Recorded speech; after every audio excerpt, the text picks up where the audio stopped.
Everyone, আশা করি সবাই ভালো আছেন, সুস্থ আছেন। তো দেখতে পাচ্তেছেন ঈদুল আজহা ছুটি 10 দিন প্রজ্ঞাপন জারি, বুধবার 7 মে 2025। তো প্রকাশ পেয়েছে, তো এটা সম্পর্কে বিস্তারিত জানাবো আপনাদেরকে, সাথে থাকবেন।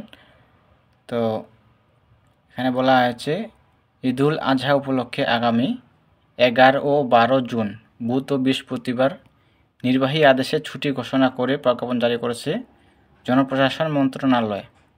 তো এতে ঈদুল আজহায় 5 থেকে 14 জুন পর্যন্ত টানা 10 দিনের ছুটি পাচ্ছেন সরকারি কর্মকর্তারা। তো সরকারি কর্মকর্তারা বিশেষ সুযোগ সুবিধা পাচ্ছে। তো এটা নিয়ে আলাপ আলোচনা করব, সাথে থাকবেন। তো এখানে দেখতে পাচ্ছেন একই সঙ্গে আগামী 17 ও 24 মে সাপ্তাহিক ছুটির দিনে অফিস খোলা থাকবে বলে প্রজ্ঞাপনে জানানো হয়েছে। তো কোন দিন অফিস খোলা থাকবে, বন্ধ থাকবে, সব কিছু এখানে দেওয়া আছে, কি বিস্তারিত A to Z এখানে জানবেন অবশ্যই। তো থাকবে বলছে। তো এখানে তারপর বলা আছে এর আগে মঙ্গলবার 6 মে উপদেষ্টা পরিষদের সভায় ঈদে নির্বাহী আদেশে 2 দিন ছুটি এবং ছুটির দিনে অফিস খোলা রাখার প্রস্তাব অনুমোদন দেওয়া হয়।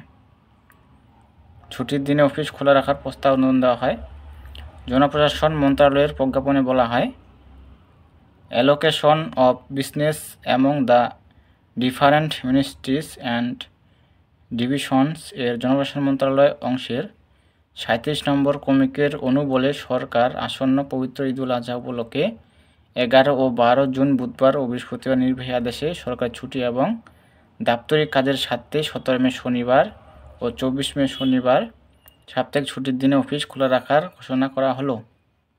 তো এখানে দেওয়া আছে, দেখতে পাচ্ছেন, শনিবার অফিস খোলা, সাপ্তাহিক ছুটির দিন অবশ্য, তো অফিস খোলা রাখার কথা বলছে। তো এখানে বলা আছে ছুটিকালীন সব সরকারি, আধা স্বায়ত্তশাসিত এবং বেসরকারি অফিস বন্ধ থাকবে এবং সাপ্তাহিক ছুটির ওই 2 দিন 17 ও 24 মে সব সরকারি, আধা স্বায়ত্তশাসিত এবং বেসরকারি অফিস খোলা থাকবে।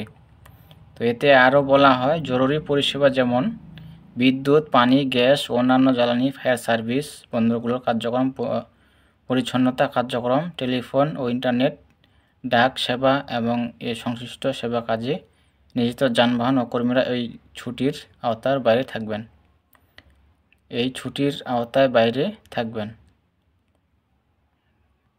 তো এই তারপর দেওয়া আছে হাসপাতাল ও জরুরি সেবা এবং এ সেবার সঙ্গে সংশ্লিষ্ট কর্মীরা এই ছুটির আওতার বাইরে থাকবে।